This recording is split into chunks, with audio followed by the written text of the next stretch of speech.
ஜனநாயகம் ரிலேட்டடாக நடக்கிற விஷயங்கள் வந்து விஜய்க்கு நெருக்கடி தான், அதில் எந்த மாற்றமே இல்லை. இந்த தாமதமும் கூட விஜய்க்கு வந்து ஒரு மிகப்பெரிய நன்மையை கொடுக்க காத்திருப்பதாக தான் நான் நினைக்கிறேன்.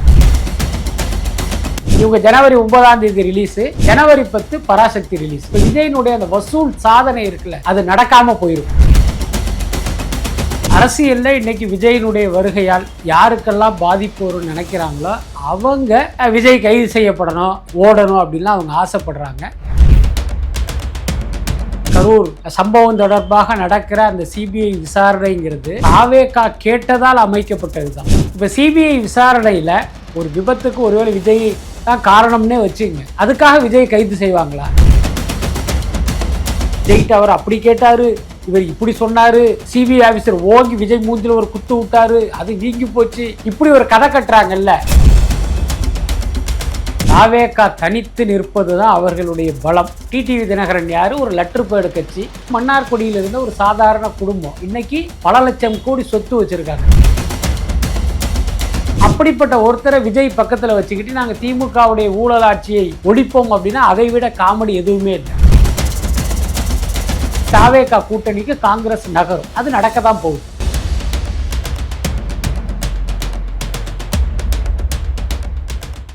Cloud7 வாய்ஸ் நேயர்களுக்கு வணக்கம். இன்றைய நேர்காணலில் நம்மோடு இணைந்திருக்கிறார் ஜேர்னலிஸ்ட் பிஸ்மி. வணக்கம் சார். வணக்கம் சார். சிபிஐ விசாரணைக்காக விஜய் 2வது தடவை ஆஜரானாரு. அவர் வெளியே வரத்துக்குள்ளேயே அவர் கைது செய்ய போறாங்க அப்படின்னு நிறைய செய்திகள் வெளிவந்தது. இதை எப்படி நம்ம பார்க்க வேண்டியதா இருக்கு சார்? அதாவது விஜய் கைது செய்யப்படணும் அப்படின்னு எதிர்பார்ப்பவர்களுடைய குரல் தான் அது. அது யாருங்கிறது நிச்சயமாக நம்ம எல்லாருக்குமே தெரியும். அது மக்களுடைய எண்ணமோ எதிர்பார்ப்போ கிடையாது. அரசியலில் இன்றைக்கி விஜயினுடைய வருகையால் யாருக்கெல்லாம் பாதிப்பு வரும்னு நினைக்கிறாங்களோ அவங்க விஜய் கைது செய்யப்படணும், இந்த தேர்தலிலிருந்தே அவர் வந்து விலகி ஓடணும், தமிழக அரசியலே வேணான்ட்டு திருச்சி சினிமாவுக்கே ஓடணும் அப்படின்லாம் அவங்க ஆசைப்படுறாங்க. அந்த ஆசையை தான் இந்த மாதிரியான சந்தர்ப்பங்களில் அவங்க வெளிப்படுத்துகிறாங்க. இவங்க எல்லாருக்குமே ஒரு அடிப்படை உண்மை புரியலை. என்னென்னா, இன்றைக்கு நடக்கிற அந்த கரூர் சம்பவம் தொடர்பாக நடக்கிற அந்த சிபிஐ விசாரணைங்கிறது தாவேகா கேட்டதால் அமைக்கப்பட்டது தான். என்ன, தமிழ்நாடு காவல்துறை அருணா ஜெகதீசன் விசாரணை ஆணையத்தின் மீது நம்பிக்கை இல்லாமல் வேறொரு விசாரணை அமைப்பு, ஒரு உயர்மட்ட விசாரணை குழு இதை வந்து விசாரிக்கணும் அப்படின்னு இவங்க உச்சநீதிமன்றத்தில் கேட்டாங்க. அந்த அடிப்படையில் உச்சநீதிமன்றம் அமைத்தது தான் இந்த சிபிஐ விசாரணைங்கிறது. அப்படி இருக்கும்போது அந்த விசாரணையில் விஜய் கைது செய்யப்படுவார் அப்படின்லாம் அவங்க எதிர்பார்க்குறாங்க அப்படின்னா அவங்க எப்பேற்பட்ட முட்டாள்களாக இருக்க முடியும். அதே நேரம் இந்த சோஷியல் மீடியாவில் இப்படி ஒரு கருத்து பரவுவதால் பலரும் என்ன நினைக்கிறாங்க அப்படின்னா, இதுதான் பொதுமக்களின் கருத்தோ அப்படின்லாம் நினைக்கிறாங்க. உண்மை அது அல்ல. இந்த இணைய கூலிப்படைகள் தான் வெவ்வேறு முகமூடிகளை அணிந்து இந்த மாதிரியான ஒரு கருத்தை பரப்பி விட்டுக்கிட்டு இருக்காங்க. இது என்றைக்குமே நடக்காது அப்படிங்கிறது தான். அந்த விசாரணையில அடுக்கடுக்கான பல கேள்விகள் முன் வச்சிருக்காங்க அப்படின்னு சொல்லப்படுது. இந்த குற்றப்பத்திரிகை தாக்கல் செய்யறப்ப இவருடைய பேர் வரதுக்கான வாய்ப்பு இருக்கு அப்படின்றாங்க. என்ன ஒரு டீட்டெயில் இருக்கு சார்? இந்த கரூர் சம்பவ வழக்கு அடுத்த கட்டமா எந்த நோக்கி போகுது? அதாவது கரூரில் நடந்த அந்த 41 பேர் உயிரிழப்புங்கிறது தற்செயலாக நடந்த விபத்தா அல்லது அப்படி ஒரு விபத்து ஏற்படுத்தப்பட்டதா, இதுதான் கேள்வி. இப்போ நீங்கள் திமுக காரங்களையோ மற்றவர்களே கேட்டால் என்ன சொல்லுவாங்க அப்படின்னா, இது விஜயினால் இப்படி ஒரு விபத்து ஏற்பட்டது அப்படிங்கிற மாதிரி சொல்லுவாங்க. நீங்கள் தாவேகாரங்கள்ட்ட போய் கேட்டால் இல்லை தமிழ்நாடு அரசும் காவல்துறையும் உரிய ஏற்பாடுகள் செய்யாததால் ஏற்பட்ட விபத்து அப்படின்னு அவங்க சொல்லுவாங்க. இது அல்லாமல் இப்போ சிபிஐ விசாரணையில் இந்த 3இல் எது உண்மை அப்படின்னு தெரிய வரும். அதுக்காக தான் அந்த விசாரணையே நடந்துக்கிட்டு இருக்கு. இதையெல்லாம் ஒதுக்கிட்டு நம்ம பார்த்தோம் அப்படின்னா, கரூரில் நடந்தது ஒரு விபத்து. இந்த விபத்தை விசாரிக்கிற சிபிஐ வந்து விஜயை வந்து எதற்காக கைது பண்ணணும்? ஒரு விபத்துக்கு ஒருவேளை விஜய் தான் காரணம்னே வச்சுங்க, அதுக்காக விஜய் கைது செய்வாங்களா? ஸோ அதுக்கான வாய்ப்பே இல்லை. எல்லாத்துக்கும் மேலே நான் கேள்விப்பட்டது என்ன அப்படின்னா, இந்த சம்பவம் தொடர்பாக தாவேகா தரப்பில் பார்த்திங்கன்னா சில முக்கியமான ஆவணங்கள் அவங்க கையில் இருக்குது. முக்கிய ஆவணங்கள்ங்கிறத தாண்டி ஆதாரங்கள்னு கூட நம்ம சொல்லலாம். அதை இந்த விசாரணையை பயன்படுத்தி கொண்டு சிபிஐயிடம் இவர்கள் வழங்குவாங்க. அப்படி வழங்கினாங்க அப்படின்னா இந்த வழக்கின் போக்கே மாறும். ஸோ இதுதான் நடக்குமே தவிர, இவங்க ஆசைப்பட்ட மாதிரி விஜயை கைது பண்ணுவாங்க, அந்த மன உளைச்சல்லை ஒரு அரசியலை விட்டே போயிடுவார் அப்படிங்கிற விஷயங்கள் எல்லாம் ஒரு நாளும் நடக்காது. ஆனா இது ஒரு நெருக்கடியா பார்க்கப்படுதா சார்? ஒரு பக்கம் ஜனநாயகன் படம் ரிலீஸ் ஆகாம தள்ளி போயிட்டு இருக்கு, இப்ப சிபிஐ விசாரணை, இது ஒரு விஜய்க்கு ஒரு நெருக்கடியான ஒரு சூழலா இருக்கு அப்படின்னும் சொல்லப்படுது இல்ல? எனக்கு தெரிஞ்சு அதை நம்ம அப்படி பார்க்க வேண்டியதில்லை. ஜனநாயகன் ரிலேட்டடாக நடக்கிற விஷயங்கள் வந்து விஜய்க்கு நெருக்கடி தான், அதில் எந்த மாற்றமே இல்லை. ஆனால் சிபிஐ விசாரணை அப்படிங்கிறது விஜய்க்கு வந்து ஒரு மிகப்பெரிய ரிலீஃபை கொடுக்கும் அப்படின்னு தான் நான் கணிக்கிறேன். என்ன காரணம், நம்ம ஏற்கனவே சொன்ன மாதிரி இப்போ இது வரைக்கும் என்ன நேரேட்டிவ் இருக்குது அப்படின்னா, விஜய் போனார், லேட்டாக போனார், அதனால் கட்டுக்கடங்காத கூட்டம் ஏற்பட்டு 41 பேர் செத்துட்டாங்க, அவங்க வீட்டுக்கு கூட இவர் போகலை, இப்படியெல்லாம் விஜய் குறித்து நெகட்டிவான ஒரு செய்தி பரப்பப்படுது. ஸோ இது வெறும் விபத்தாக இருக்கும் பட்சம் இந்த செய்தி அப்படிங்கிறது அப்படி காலப்போக்கில் அப்படி நிலைத்து நிற்பதற்கும் வாய்ப்பு இருக்குது. அதன் காரணமாக விஜயே கூட ஒரு குற்ற உணர்ச்சியில் இருப்பார், நம்மளால் ஒரு 41 உயிர் போயிடுச்சு அப்படின்ட்டு. இதற்கு மாறாக இது வெறும் விபத்து இல்லை, இதுக்கு பின்னால் சில திட்டமிடலாம் இருந்தது அப்படிங்கிறது சிபிஐ விசாரணையில் வெளியே வந்தால் அது விஜய்க்கு பார்த்திங்கன்னா ஒரு மிகப்பெரிய மன நிம்மதியை கொடுக்குற விஷயமா இருக்கும். மற்றவர்களுடைய குற்றச்சாட்டு விமர்சனங்கள் எல்லாம் தூக்கி போட்டிருக்கேன். இத்தனை நாள் 41 பேர் செத்து போனதுக்கு நம்ம தான் காரணம்னு நினச்சிக்கிட்டு இருக்கிற விஜய்க்கு நீங்கள் காரணம் இல்லைங்க, இந்தந்த மாதிரிலாம் நடந்ததால தான் அப்படி நடந்துச்சுன்னு ஒரு தகவல் வந்தால் அப்போ விஜய் என்ன நினைப்பார், அடடா நம்ம காரணம் இல்லையா அப்படின்னு அவர் வந்து ஒரு மன நிம்மதி அடைவதற்கு வாய்ப்பு இருக்குது. அப்போ இந்த சிபிஐ விசாரணைங்கிறது விஜயை பொறுத்தவரை மன உளைச்சலுக்கான விஷயம் இல்லை. அதே நேரம் இங்கேருந்து டெல்லிக்கு போகிறது, அதுக்கு ஒரு தனி ஃப்ளைட்டை பிடிக்கிறது, அதுக்கு ஒரு பில்லை கட்டுறது, இது வேணால் ஒரு நெருக்கடியாக இருக்கும். அதுக்கப்புறம் பார்த்திங்கன்னா அங்கே நடக்கிற விசாரணை என்னன்னே தெரியாமல் இங்கே பல தொலைக்காட்சி ஊடகங்கள் உட்காந்து விஜய்கிட்ட அவர் அப்படி கேட்டார், இவர் இப்படி சொன்னார், சிபிஐ ஆஃபீஸர் ஓங்கி விஜய் மூஞ்சில் ஒரு குத்து விட்டார், அது வீங்கி போச்சு, இப்படி ஒரு கதை கட்டுறாங்கல்ல, அது வந்து அவரை லேசாக இரிட்டேட் பண்ணுறதுக்கு வாய்ப்பு இருக்குது. என்ன தான் நம்ம கடந்து போகலான்னு நினச்சாலும் ரொம்ப கேவலமான இந்த கமெண்ட்ஸ் எல்லாம் பார்த்திங்கன்னா ஒரு கட்டத்தில் வந்து ஒரு சின்ன எரிச்சலை கொடுக்கும். ஸோ இதுதான் அதில் உள்ள மைனஸே தவிர மற்றபடி சிபிஐ விசாரணைங்கிறது விஜய்க்கு நிவாரணம் தான், அதில் மாற்றமே இல்லை. அப்படியே இந்த பக்கம் வந்தால் ஜனநாயகன் பட வழக்கு, இதை நீங்கள் மேலோட்டமாக பார்த்தீங்க அப்படின்னா விஜய்க்கு வந்து மன உளைச்சல் கொடுத்துருக்கோம். பொங்கல் அன்னைக்கு திட்டமிட்டபடி படத்தை ரிலீஸ் பண்ண முடியல, வசூலை அள்ள முடியல அப்படிங்கிறதுலாம் அவங்களுக்கு உண்மையிலே ஒரு பின்னடைவு தான்.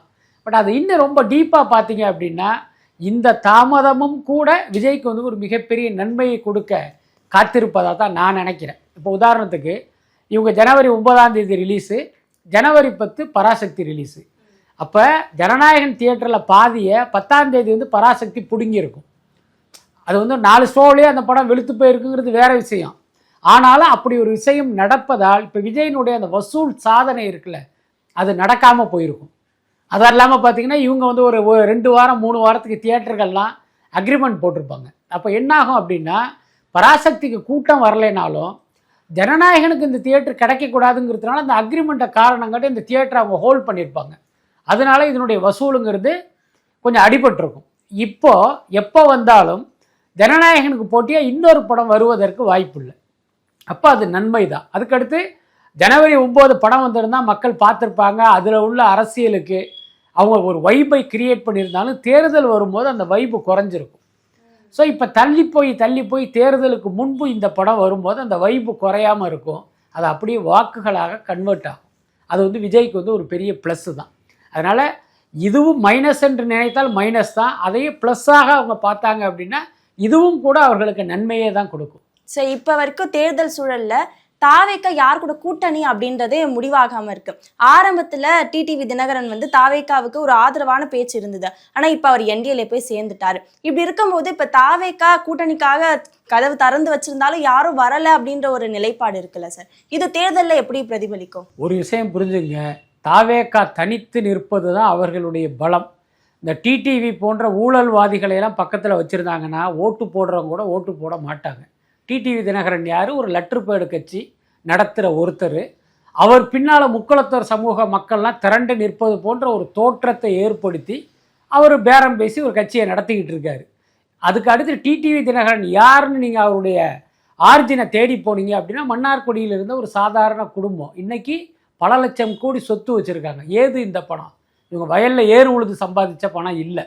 இது பார்த்திங்கன்னா ஜெயலலிதா காலத்தில், சசிகலா ஜெயலலிதாவோடு இருந்த காலத்தில் இவர்கள் சம்பாதித்த பணம், மக்கள் பணத்தை கொள்ளையடித்து இன்னைக்கு இவ்வளவு பெரிய பணம் வச்சுருக்காங்க. அப்படிப்பட்ட ஒருத்தரை விஜய் பக்கத்தில் வச்சுக்கிட்டு நாங்கள் திமுகவுடைய ஊழல் ஆட்சியை ஒழிப்போம் அப்படின்னா அதை விட காமெடி எதுவுமே இல்லை. இப்ப காங்கிரஸும் வரதா இருந்தது. காங்கிரஸ் வருவாங்க, அதில் மாற்றமே இல்லை. நீங்கள் கேட்ட முதல் கேள்விக்கான பதில் என்னன்னா, இன்னைக்கு டிடிவி தினகரன் என்டிஏ கூட்டணிக்கு போனதுங்கிறது விஜய்க்கு இயற்கை வகுத்து கொடுத்த மிகப்பெரிய அனுகூலமாக தான் நான் பார்க்குறேன். இன்னொன்று நீங்கள் பாருங்கள், டிடிவி தினகரன் போன வாரம் வரைக்கும் எடப்பாடி பழனிசாமி துரோகினார். இன்னும் என்னென்ன மோசமான வார்த்தைகள் இருக்கோ அதை கொண்டு விமர்சித்தார். இன்னைக்கு எடப்பாடி கிட்ட போய் இவர் நிற்கிறார் அப்படின்னா பாஜகவுடைய மிரட்டல் தான் காரணம். இப்போ பாஜகவுடைய மிரட்டலுக்கு நீங்கள் அடி பண்ணிடுறீங்கன்னா என்ன அர்த்தம்னா, நீங்கள் தப்பு பண்ணிடுறீங்க, உங்களுடைய பிடி பாஜகவில் இருக்குது, அதை காட்டி பாஜக மிரட்டி உங்களை எடப்பாடி பக்கம் தள்ளி விட்டுருக்கு. ஸோ இப்படிப்பட்டவர் விஜய் பக்கத்தில் இருப்பது எப்படி அவருக்கு நன்மையாக இருக்கும்? அதனால் டிடிவி போனதெல்லாம் ஒரு பெரிய விஷயமே இல்லை. அதுக்கப்புறம் பார்த்தீங்கன்னா காங்கிரஸ் விரைவில் தாவேகா கூட்டணிக்கு வரும், அதில் எந்த மாற்றமே இல்லை. அதற்கான அறிகுறிகள் இப்போ தென்பட ஆரம்பிச்சிருச்சு. நீங்கள் கடந்த தேர்தலெல்லாம் பார்த்தீங்கன்னா திமுக என்ன தொகுதி தர்றாங்களோ, எத்தனை நம்பர் தர்றாங்களோ அதை வாங்கிட்டு போயிட்டே இருப்பாங்க. இதுதான் நடந்தது. ஆனால் இப்போ பார்த்தீங்கன்னா எங்களுக்கு இத்தனை தொகுதி வேணும், 50 தொகுதி வேணும், ஆட்சி அதிகாரத்தில் பங்கு வேணும்னு கேட்குறாங்கன்னா அந்த கேட்பதற்கான தைரியத்தை காங்கிரஸுக்கு கொடுத்தது யார்? தாவேகாவுடைய ஆஃபர் தான். என் கட்சியோடு வருகிறவர்களுக்கு ஆட்சி அதிகாரத்தில் பங்குன்னு அவர் சொன்னார்ல விஜய், அந்த நம்பிக்கை தான் இன்னைக்கு திமுகக்கு எதிராக காங்கிரஸ்லேயே கழக குரல் கேட்குது. அதனால் இதனுடைய தொடர்ச்சி பார்த்திங்கன்னா நிச்சயமாக இவர்கள் கேட்ட நம்பரை திமுக ஒதுக்காது, இவங்க கேட்ட தொகுதியை அவங்க தரமாட்டாங்க. இதையே காரணம் காட்டி தாவேகா கூட்டணிக்கு காங்கிரஸ் நகரும். அது நடக்க தான் போகுது. அவ்வளோ சீக்கிரத்தில் திமுகவும் காங்கிரஸை விடுறதுக்கான வாய்ப்பு இருக்கா? அதாவது திமுகவுக்கு தெரியும் காங்கிரஸுக்கு ஒரு பெரிய தொண்டர் பலம் கிடையாது. அதே நேரம் காங்கிரஸ்ங்கிறது ஒரு பிராண்டு, ஒரு பெரிய கட்சி. அப்போ காங்கிரஸ் நம்ம கட்சியோடு இருக்குது அப்படிங்கிறது திமுகவுக்கு பார்த்தீங்கன்னா ஒரு பலம் மாதிரியான ஒரு தோற்றம் ஏற்படும். அதனால தான் அவங்க காங்கிரஸை கூடவே வச்சு ட்ராவல் பண்ணிட்டு இருந்தாங்க. எல்லாத்துக்கும் மேலே பாஜக அல்லாத ஒரு தேசிய கட்சினா காங்கிரஸ் தான். அப்போ பாஜகவை எதிர்த்து ஒரு மக்களவை தேர்தலில் போட்டியிட்டீங்க அப்படின்னா காங்கிரஸ் ஆட்சி அமைக்கும் போது திமுகவுக்கும் அந்த மந்திரி சபையில் ஒரு பங்கு கிடைக்கும். ஸோ இந்த மாதிரியான பல்வேறு கணக்குகளின் அடிப்படையில் தான் காங்கிரஸை இவங்க வச்சுருக்காங்க. பட் அதே நேரம் தமிழ்நாட்டில் திமுக மட்டும் ஆட்சி அதிகாரத்தில் இருந்தது போக அங்கே எனக்கு பங்கு வேணும்னு கேட்குற அளவுக்கு இவங்களுக்கு தைரியம் வந்துருச்சா அப்படிங்கிறத இவங்க ரசிக்க மாட்டாங்க. அப்போ அந்த நேரத்தில் காங்கிரஸை வெட்டி விடுவதற்கும் வாய்ப்பு இருக்குது. அதுக்கு அடுத்து ரொம்ப தெளிவாக சொல்லணும் அப்படின்னா இந்திய அளவில் காங்கிரஸுக்கு தொடர்ந்து தோல்விகள் தான் கிடச்சிக்கிட்டு இருக்கு. அடுத்து வரப்போகிற மக்களவை தேர்தலிலும் காங்கிரஸ் ஜெயிக்குமான்னு தெரியாது. இந்தியா கூட்டணிங்கிறது ஒரு பெரிய பலவீனமான கூட்டணியாக இருக்குது. அப்போ திமுக என்ன நினைக்கும் அப்படின்னா, காங்கிரஸ் இருப்பதால் நம்மளால் பாஜக கூட போக முடியல, பாஜகவுடைய மந்திரி சபையில் திமுகவால் போக முடியாது, ஏன்னா காங்கிரஸ் இருக்குது. அப்போ காங்கிரஸை இந்த சட்டசபை தேர்தலில் வெட்டி விட்டுட்டோம் அப்படின்னா அடுத்து வரவிருக்கிற மக்களவை தேர்தலில் நீங்கள் பாஜக கூட திமுக செல்ல தயங்காது. ஸோ இந்த மாதிரியான கணக்குகளின் அடிப்படையில் காங்கிரஸ் இவர்களே வெட்டி விடுவதற்கும் தயங்க மாட்டாங்க. இப்ப விஜய் கூட காங்கிரஸ் இணைந்தாலும் இப்ப 234 தொகுதிகளும் வேட்பாளர்கள் நிக்க வைக்கிற அளவுக்கு தாவேகா கிட்ட பலம் இருக்கா சார்? ஒன்று புரிஞ்சுங்க, விஜய்க்கு ஒரு லட்சக்கணக்கான தொண்டர்கள் இருக்கும்போது 234 வேட்பாளர்கள் இருக்க மாட்டாங்களா? இது எதிர்க்கட்சிகள் தாவேகாவை பலவீனப்படுத்துவதற்காகவும் தாவேகா குறித்து குறைத்து மதிப்பிடுவதற்காகவும் சொல்லுகிற ஒரு வாதம் தான். நீங்கள் யோசிச்சு பாருங்க, அந்த கட்சி பார்த்தீங்கன்னா கிட்டத்தட்ட எல்லா தொகுதிகளுக்கும் நிர்வாகிகளை அறிவிச்சிட்டாங்க, பொறுப்பாளர்களை அறிவிச்சிட்டாங்க, பல்வேறு நிர்வாகிகள் இருக்காங்க. அதிலிருந்து ஒருத்தரை இவர்களால் வேட்பாளராக செலக்ட் பண்ண முடியாதா? அவர் ஜெயிப்பாரா தோப்பாராங்கிறது வேற விஷயம். ஆனால் இந்த கட்சிக்கு வேட்பாளர் கூட இருக்க மாட்டாருங்கிறது எவ்வளோ பெரிய காமெடி என்ன? அதனால் அதெல்லாம் ஒரு விஜயை குறைத்து மதிப்பிடுவர்களுடைய கருத்தாக தான் நான் பார்க்குறேன். அதுக்கடுத்து காங்கிரஸ் வர்றதும் கூட தாவேகாவுக்கு ஒரு பெரிய பலம்லாம் நம்மளால் சொல்ல முடியாது. ஏற்கனவே சொன்ன மாதிரி காங்கிரஸுக்கு இங்கே தொண்டர் பலம்லாம் பெருசாக கிடையாது. அதே நேரம் காங்கிரஸ் தாவேகாவுக்கு வரும்போது இப்போ காங்கிரஸே வந்துட்டாங்கப்பா அப்படின்னு அந்த பாமர வாக்காளர்கள் அதை வியப்பாக பார்ப்பாங்க. அதன் மூலமாக தாவேகா ஒரு பலமான கட்சியாக மாறிடுச்சுங்கிற ஒரு எண்ணமும் தோற்றமும் ஏற்படும். அதுக்கு காங்கிரஸ் உதவும், அதை நம்ம மறுக்க முடியாது. அடுத்த கட்டமா உதயநிதி ஸ்டாலின் தான் முதல்வர் ஆகிற அளவுக்கு ஒரு தகுதி இருக்கு. இப்ப களம் உதயநிதி வெர்சஸ் விஜய் மாறத்துக்கான ஒரு வாய்ப்பு இருக்கா?